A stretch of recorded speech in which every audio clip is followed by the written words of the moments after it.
Okay, I just got back from a hike. Yeah, so I'm wearing, just my hiking stuff at the bottom, and I just put on a shirt here. Anyway, I'm ready to go. All right. Okay, all right. So Roberto, how did you come to make films about America and in America? I moved to America 20 years ago. First, I moved to New York, and uh, and then to Texas, Houston, Texas, with a brief parenthesis of 2 years in the Philippines. I didn't come to America as a filmmaker. Didn't come as an artist. I came as an IT consultant. I worked in Midtown with customers in the Twin Towers, and it's on September 19th, 2011, 2001. I'm sorry, 9/11, 2000, September 19th. Yes, I lost my job because we lost our clients, and so I was compensated as a victim of 2000 or 9/11 by the city and the state with 18 months of full salary. And that's how I made a switch in my career. And I got my master's in media studies at the New School. And then I became making films once I moved to the Philippines and then to Texas. And that's how it started. The intention was to really learn something about this country, of which I knew very little. That's fascinating how you mentioned you had white collar profession in IT consulting. How did you come to make films about people who live on the margins? For me, I come from a blue collar family, Yeah. and all I remember growing up is just my family struggling to make ends meet every month. Every single month was the same. No knowing if we were able to, to pay the rent or just to, even affording going to college. I had to work. I was an insurance salesman throughout my whole college career, being forced to study economics just with the first computer programming and economics with hoping to find a job and maybe, make it. That was my dream. And I remember having a chip on my shoulder. I remember the humiliation of being able to, afford things, to be second class citizen. Also, I come from an area where our accent, very rural. In my region, there's no cities, so we're considered second tier Italians, and we don't speak with a fancy accent. Would you tell people what region that is who may not know? What region? Yeah. The Marches, or we call it the Marches region. We are, we factory workers, all of us, most of us. I was supposed to be one, and then my mom just kind of, implored me to go and continue study so that I, that was their dream, right? That one day I could get a high school diploma, find a job. So yeah, and that's how, when I came here, I first moved to New York. It was a rough adjustment to live in, work midtown and in a very expensive city, and it was tough. I didn't really fit in. I didn't. It was hard. It was hard to get to understand. And again, for me, it was just the beginning of this experiential process, that experiential learning process, to see that tolerance among people. We're talking races, but also classes. Was almost like bearing with each other, close, but not too close, not close enough. I mean, living in very segregated. I remember living near Columbia University. That's where my wife was studying, and realizing that the populace that I would see near 110th Street was very different. The population, the people, if you went to 20 blocks north of that. We will talk about that, but yeah, I also want to get to the substance of the way your films really seem to speak to an audience formally in content. So if I may, I want to show a clip and then get into how the films deal with what you're just describing. So have some fun. You know how it is? What's everything you when the girls throw down when you think? Come on. I think, What do you have a bit of fun? probably that. Is to hit that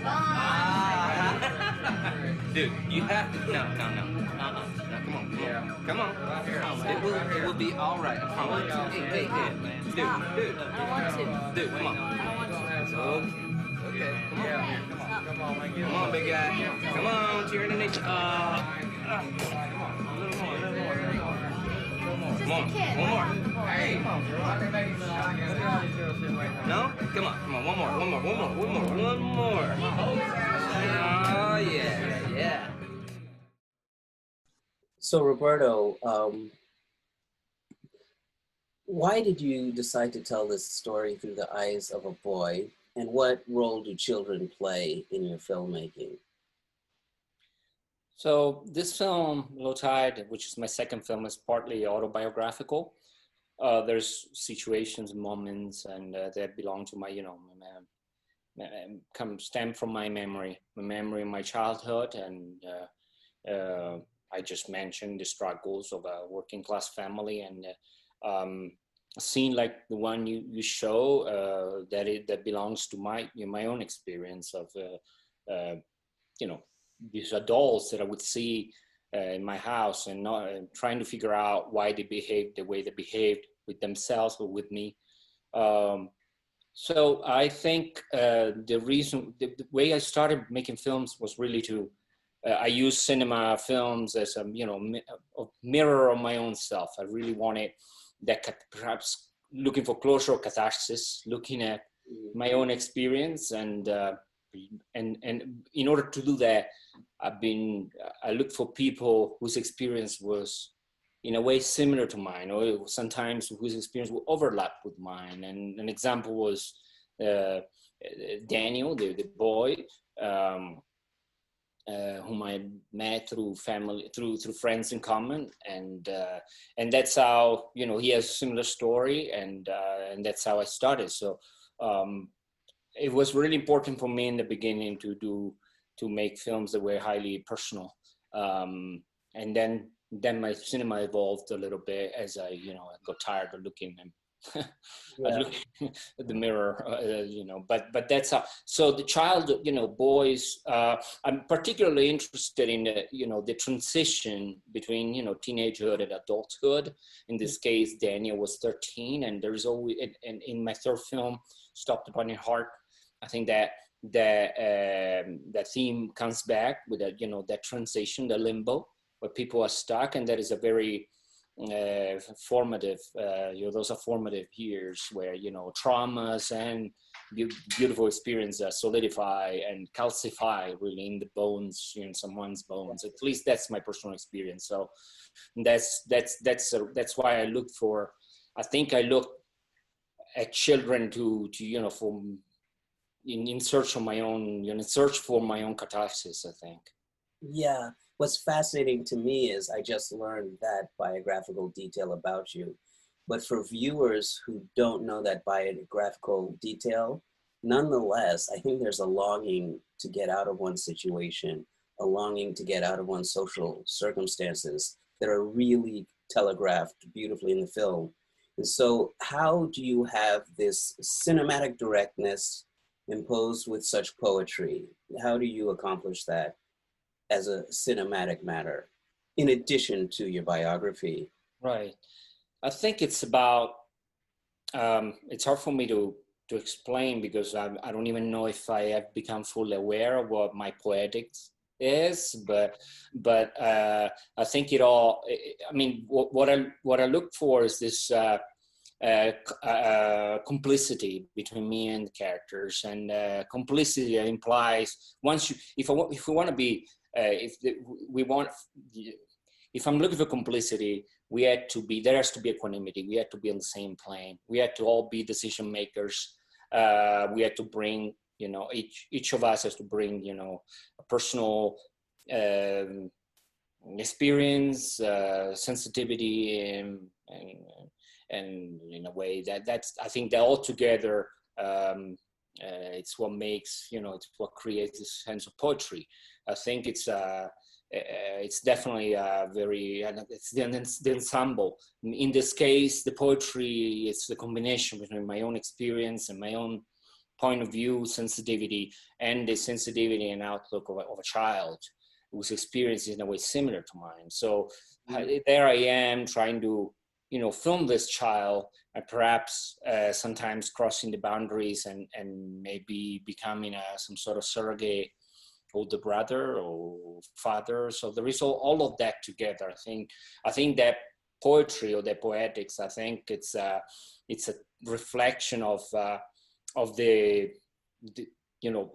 the reality of the truth that is intrinsic to the stories I'm trying to tell. I think in especially Low Tide as well as other films, I think they're made with a certain degree of transparency and directness, and that contributes to the sense of what we could call poetry. Yeah, wonderful. And I want to show another clip where people may not see poetry, but perhaps they'll see the complicity, as you call it, and the way that your films really elicit these phenomenal performances from your actors that are not so stylized and not so obvious. So here we're gonna see another clip, and then you can introduce it and I can ask a question.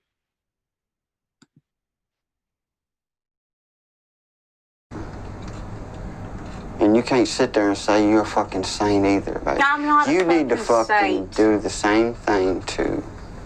You looking at 3 months. I know this. I'm looking at 3 months. Let's turn ourselves in. Get fucking clean. Have a new start. Okay, why can't we get clean Because without being behind bars? I cannot get clean in this fucking town. I cannot get clean without being away from all the fucking drugs. And the only way I'm going to be able to do that is go to fucking jail. You were in jail for 2.5 years. And I was sober for 2.5 years. The day you got out? My Before you got out? Okay, the last fucking 5 months, I found out my mother had cancer. 3 months, my brother dies. Okay? Okay.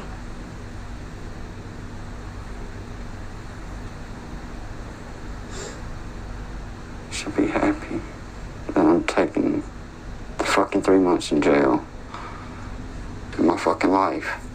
Alright?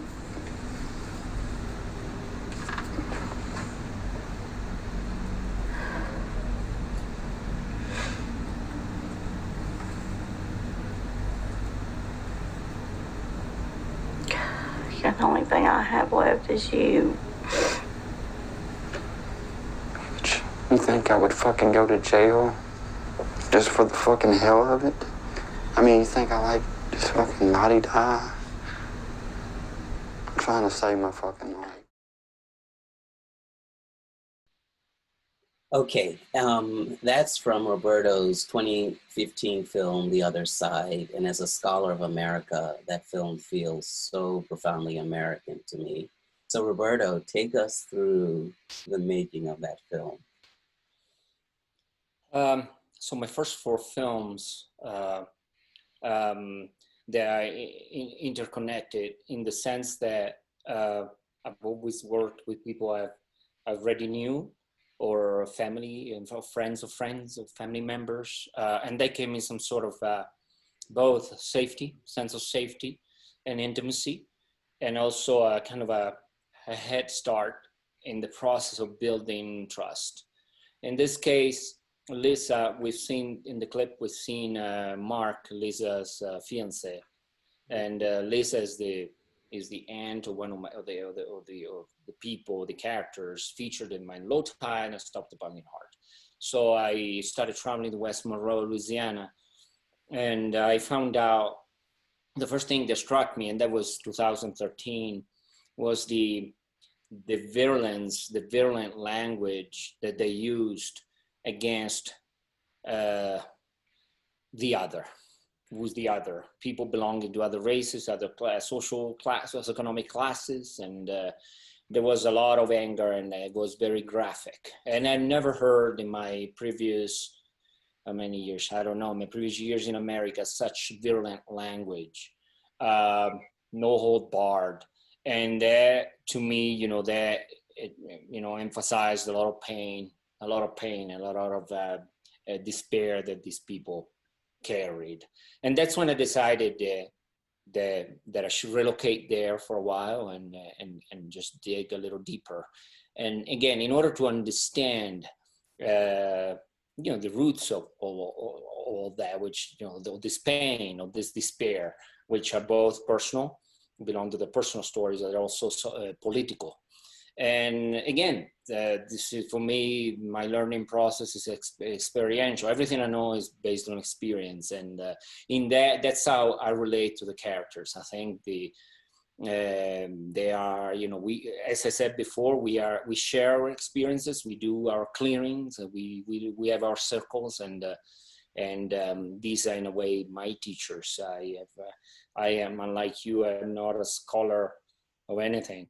I am a student of something, I guess, and that's when I started and working with them, and it took a lot of openness from my part, because in order to withstand the force of the virulence of the violent messages and actions, I think I needed to look, into myself and stay open, hold the space, hold that safe space for them to be who they are, without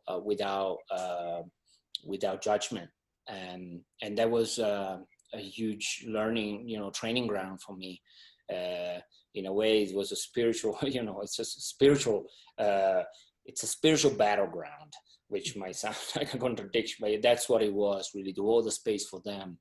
And the moment we saw is one of the most touching and painful moments that I've ever witnessed, as a filmmaker. So the characters on the other side, they're not professional actors. They're, as you said, they're people and you're eliciting these on-screen presences from them, which are remarkable. Is that fair to say? Yeah, I've only worked with one professional actor in my whole career, and that's the lady of my first film, The Passage. And then as I was making that first film, I realized that people, was more interested in what people had to bring, from their own experience, rather than me writing or conceiving an idea a priori. I was no interest in that. So all these people are just either I'm observing what's in front of me, or they're reenacting something.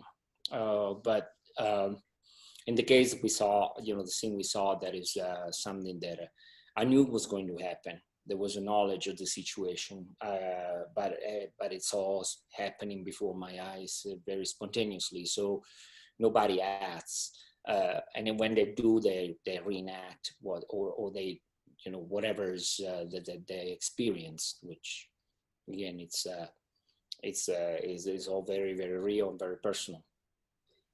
Yes, all that being said, what you're talking about, the spontaneity, the spiritual battleground, as you put it, and the deep personal experience, there's still, in my eyes, this real aesthetic refinement to what you're doing. I mean, looking how your screen is framed, I can even see this real nice aesthetic sensibility.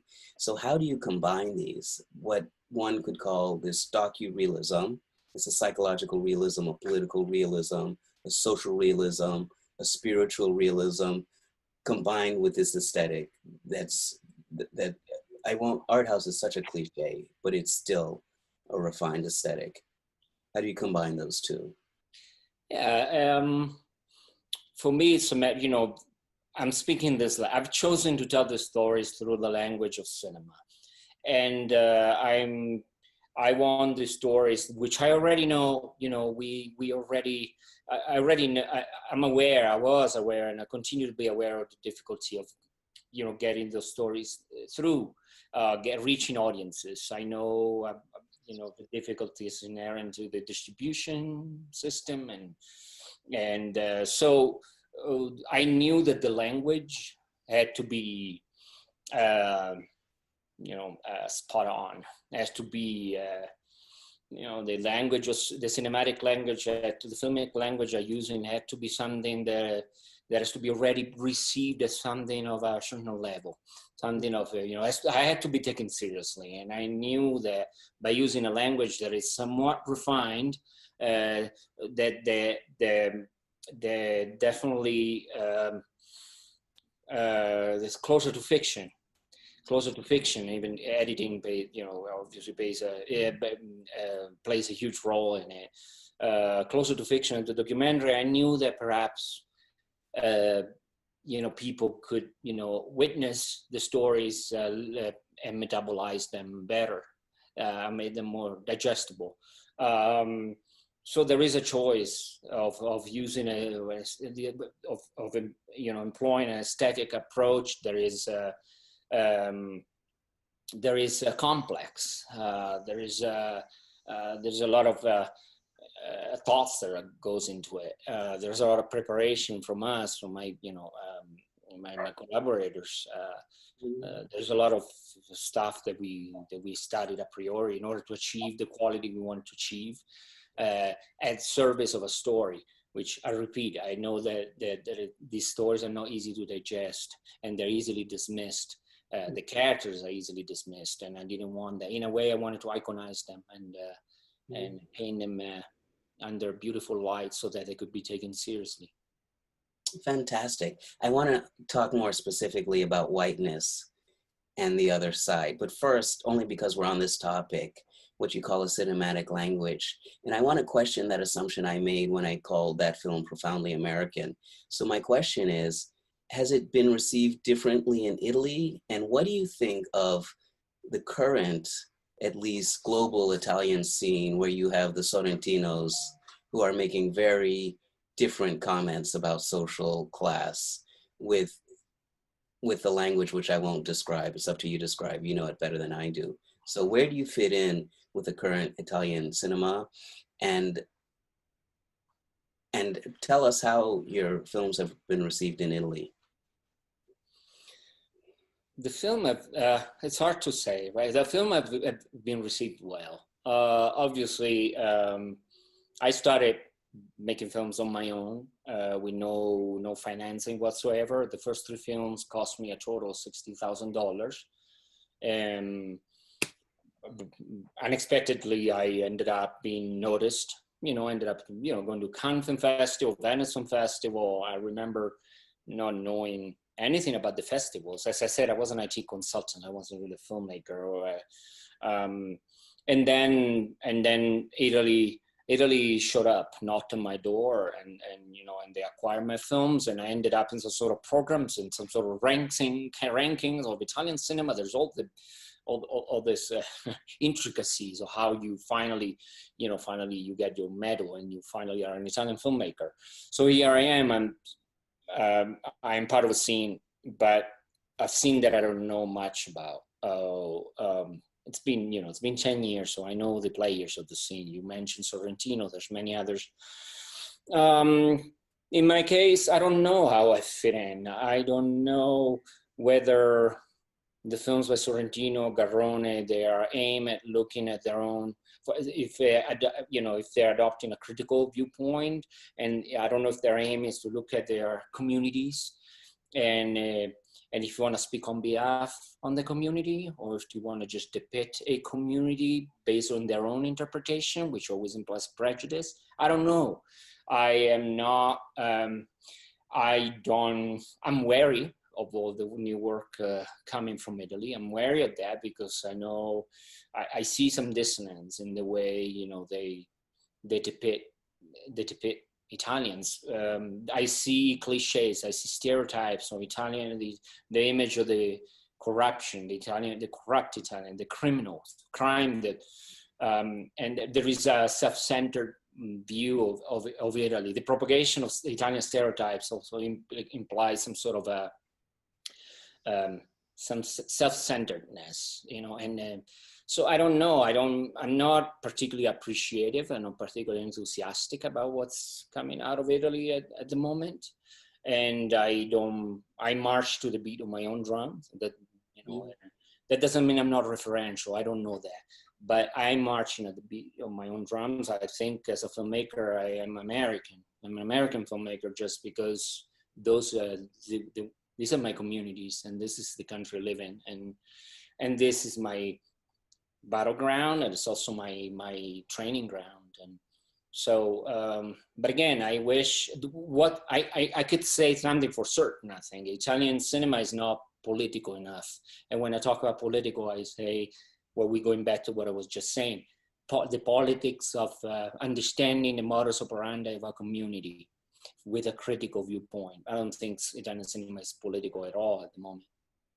Wow, that's fascinating. No, it's fascinating.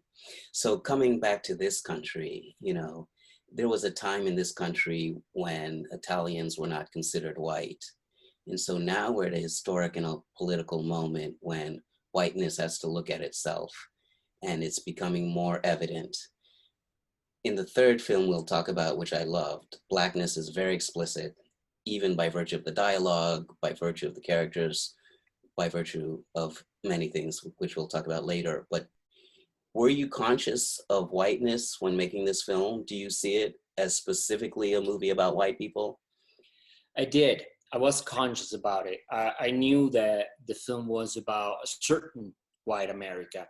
And again, what was fascinating about it, what was interesting and touching in a way, was the anger, the alienation, the fear that stems from a total disconnect between these communities of white people and institutional America, and that was fascinating for me. So I didn't know that I was making a film about white America. What I did not understand, what I did not grasp in the beginning, is the fact that whether I was a part of this white America or not, my role in it. I saw myself as some sort of above, or, you know, super partes, above all this discourse about whiteness and blackness and the racial diatribe. Maybe because I'm a foreigner, maybe because, like you pointed out correctly, well, a century ago, maybe over that, over a century, I don't know, a couple centuries, and maybe a century, right? We were the armpit of America as Italians. We all have I was called a Guido when I moved to America, and I found it, I thought it was a compliment, because I thought it was a nice name. Little did I know that it referred to us as kind of these tacky Italians. And so I saw myself as a kind of an outsider of this discourse. Whereas then I had to, you know, with what you're gonna do when there was some fire, I realized that I was part of this discourse as a white European, a Caucasian man of European descent, and that's when I needed to look also at my own heritage and my own history, my own background, and something that Italians have dismissed completely, right? Even our role, you know, in playing our role in, you know, colonizing African countries, for example, something that is, we are not even, and I am not even aware of, or I don't care enough, I didn't care enough. You know, my historical perspective was very limited. It's, you know, seems like the interval that I'm using to gauge even my own role in history, or my own people's role in history, it kind of moves, never extends enough. It starts from, you know, it's just small enough so that I can clean my own conscience, right? So I forgot about us conquering Africa. And so, yeah, so this film was about white America. I knew that. What I didn't know, and I would be dishonest if I told you that I was aware of my role in this discourse. I was not aware of where I would fit into all that. Yeah. But Roberto, there's some very explicit signals of whiteness in the other side. For example, when he sees the Obama effigy on the car and he blows it up, the Patriot militia movement is an explicit reference to whiteness. But the other 2 hours of the film, it's a very subtle, really examination and film about whiteness that becomes clear if you grew up in this country, you know, for good and bad. And is Yeah, that for me, yeah, for me was touch. The class struggle was very, very evident for me, and I was very interested in that, and especially from the point of view of white people. Um, when in the first part of the film, I worked in a neighborhood of West Monroe, Louisiana called Bocconville, which we could call as a white ghetto.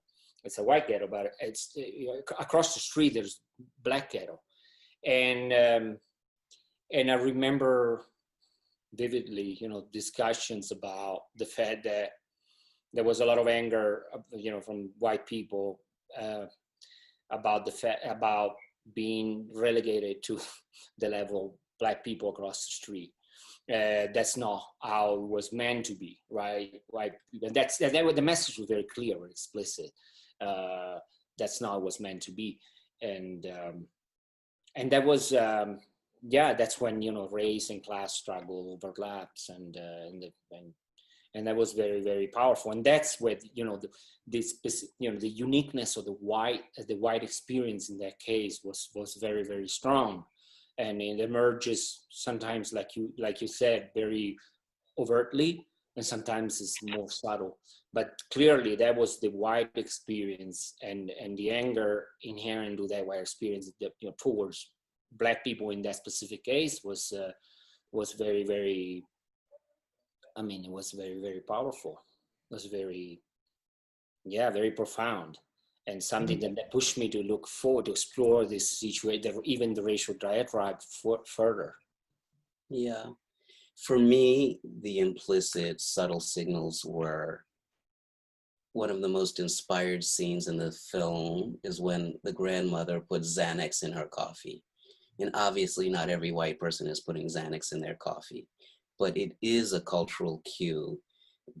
And there are books about, are white people dying of whiteness to the extent of drugs, guns, suicide, opiate addiction, this constellation of issues that is affecting white people differently than, say, Latinos or Black people. But I just wanted to say I love that scene. And it was a tender scene when she puts the Xanax in her coffee and then her son comes to dance with her. I thought, wow. It's true. I think you're right. And I think it's important for me to disclose the fact that the films, it seems like I always have the feeling, well, it's not the feeling, I'm pretty certain of the fact that the films that I make are always a few steps ahead of me. I'm always playing, catch up. I have to catch up with what I've just filmed that I didn't fully grasp when I was filming. And that is, in a way, plays to my advantage, my ignorance, my unawareness at times, plays to my advantage because it limits my capacity or my ability to interfere and manipulate. What you said became clear after the fact. White people using opioids and the opioids crisis and how it ties into whiteness. Something that, and then when you could start reflect upon, the opioid crisis versus the crack cocaine crisis out there where, can you say racialized? I mean, they belong. All of that came after the fact. And as I was witnessing all of that, that happened before my eyes with very little awareness and therefore very little, preparation from my side. I think something I always do is when I prepare a film, I stop reading every kind of book for at least a year prior to, approaching a project. So I kind of feed in my own ignorance and awareness so that I can become, so that, all of that, what that does is actually, kind of shrinks my ego, my ego, my self-centeredness. So I stop reading, and I only, my source of information become people and their own experiences. So in that case, what you say is very important. It is everything I've witnessed. Some of the situations and the elements are very specific to white America, but that reflection came after the fact for me. The awareness came after the fact. Yeah. But so I think, in my view, that might be why a lot of these characters don't appear like caricatures. So now we're going to see a clip from What You Gonna Do When the World's on Fire.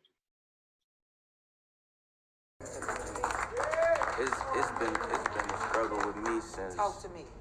I was younger. Wow. I never thought I was gonna make it to C23, let alone, 40. You know what I'm saying? And Oh my. Speaking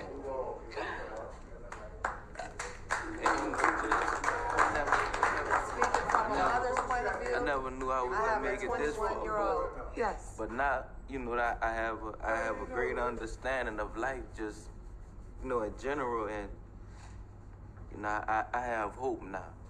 I'm not. I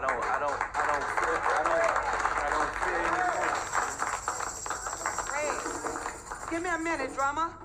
At the end of the day, all that we know, see, we stick together, we will run this very world.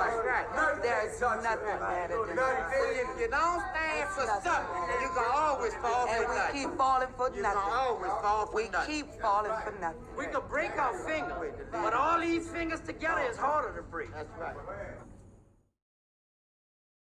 Okay, that was from What You're Gonna Do When the World's on Fire. And I just wanted to ask you two practical questions. And the first is, why did you shoot this movie in black and white first?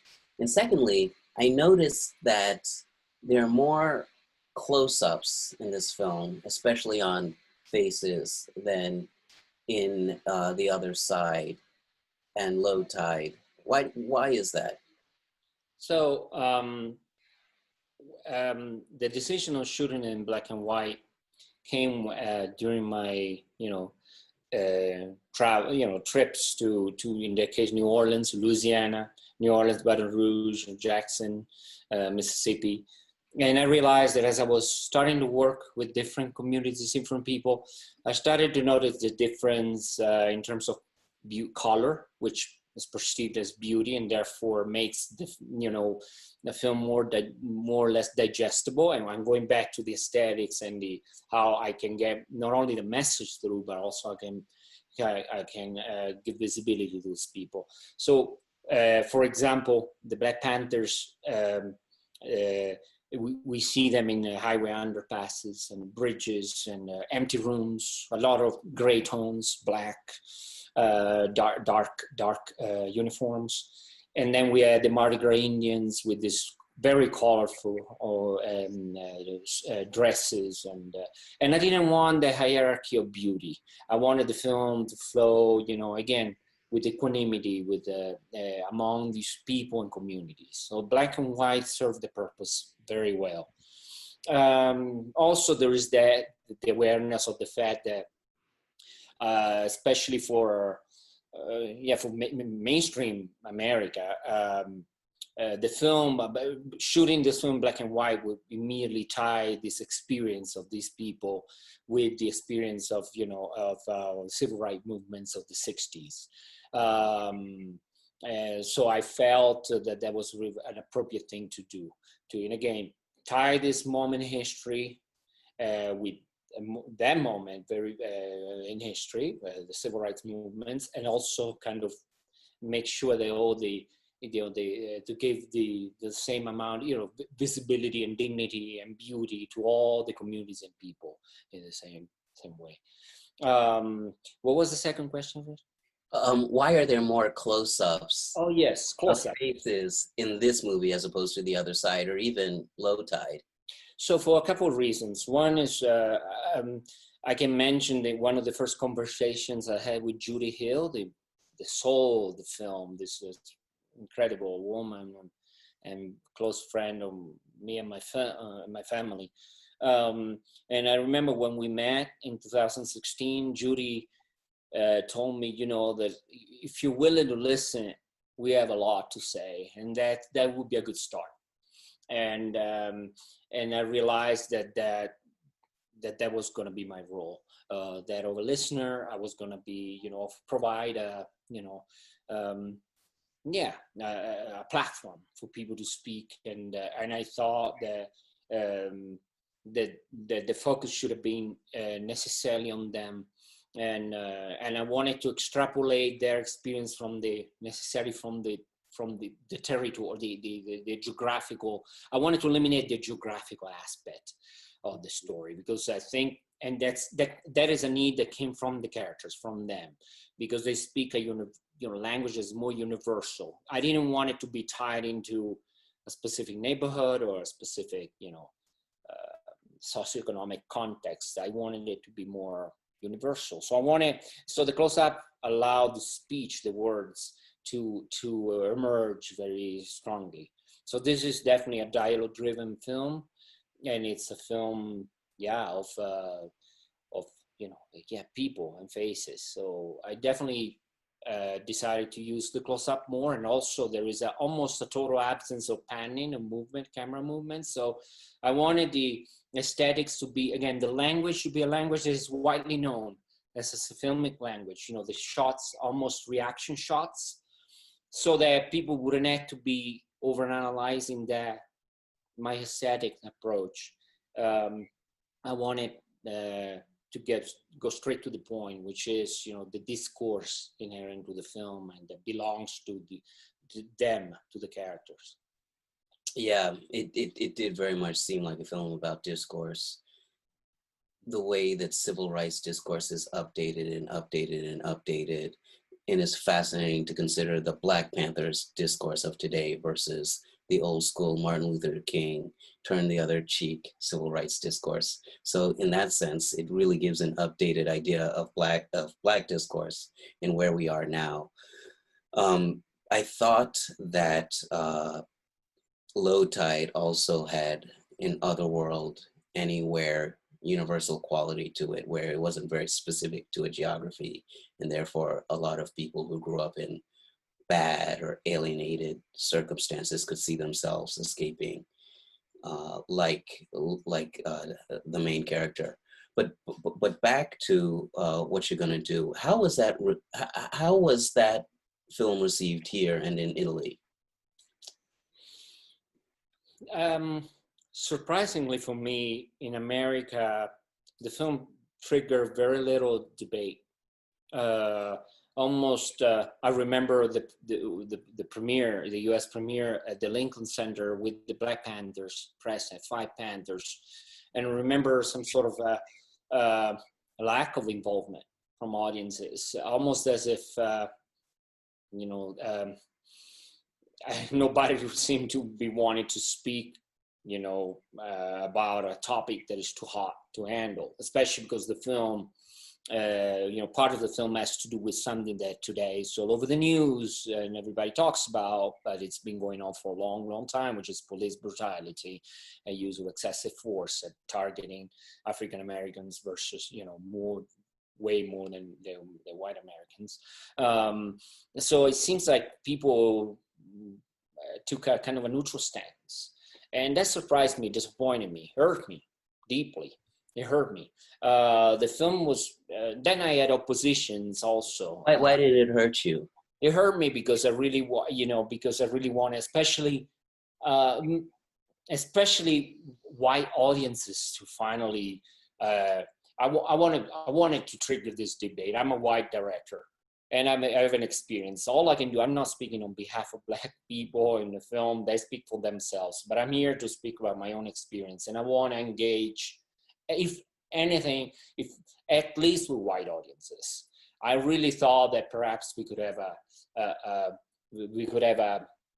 finally this film could serve as a, as a starting point to trigger, a conversation that today, we read everywhere about our privilege, what to do with our privilege, what action can be taken, how, all of that. And that was something that it hurt me because I made this film from a position of pain, of understanding. I remember showing up there and said, look, I want to make this film because I know what my,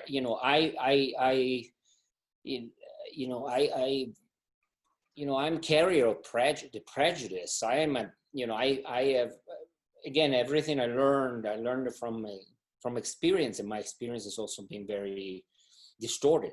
I remember telling Judy that I couldn't help but being afraid when I was hiding gas at night in New Orleans and a few Black guys coming out of their car and seeing some bulging stuff in the pants. And I remember reacting to that. And I remember feeling ashamed about it.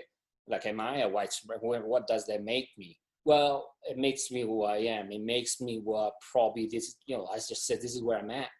And I wanted to talk about that. This is where I'm at. I remember telling these people, this is where I will go back and say to the guys, to Judy and all the people of the film, this has happened to me. This is where I'm at. And if this is happening for me, I'm assuming it's happening for a lot of white people. So anyway, that's the disappointment. The disappointment that there was not enough engagement. In the UK, the engagement was enormous. Yeah. It was, the film was heartfelt, and I brought the Panthers there. A lot of the Black activists came. It was very powerful. So I'm disappointed. I'm disappointed that the America kind of took it for granted. Interesting. So, winding up, what are you working on now? I'm trying to work on something that I've been thinking about for a long time, which is kind of switching to kind of fiction a little bit. And I want to look back at the American exceptionalism, manifest destiny. So the colonialist approach to America and policy that wiped out cultures and entire populations, and I'm looking into that. I'm looking into making a film about that revolves around post unity, post right after. So I'm looking into that, a film about the American exceptionalism. So how the sacrifice of certain cultures and races was justified because we needed to build a better country. And a lot of the manifest destiny and American exceptionalism is still at is still the foundation of a lot of the ideology, even right-wing ideology that we see witnessing today. So I'm working on that. Yeah, that's fascinating. And I just want to add that so I'm looking at all the soldiers. I'm looking to recruit all the people from my other films, the other side, all these people, they are still the carriers of a message, of a philosophy, or an ideology.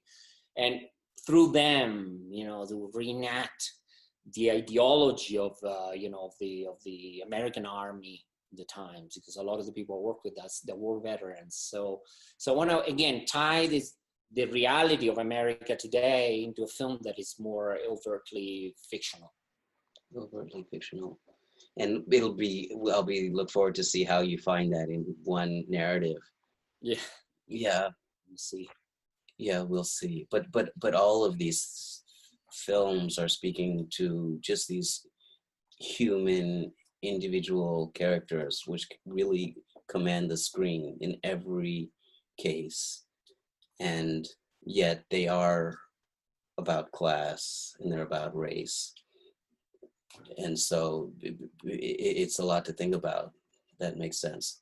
Okay, thank you for your time, Roberto. I really appreciate it. Thank you. And good luck with your work now. Thanks. Thank you. Appreciate it.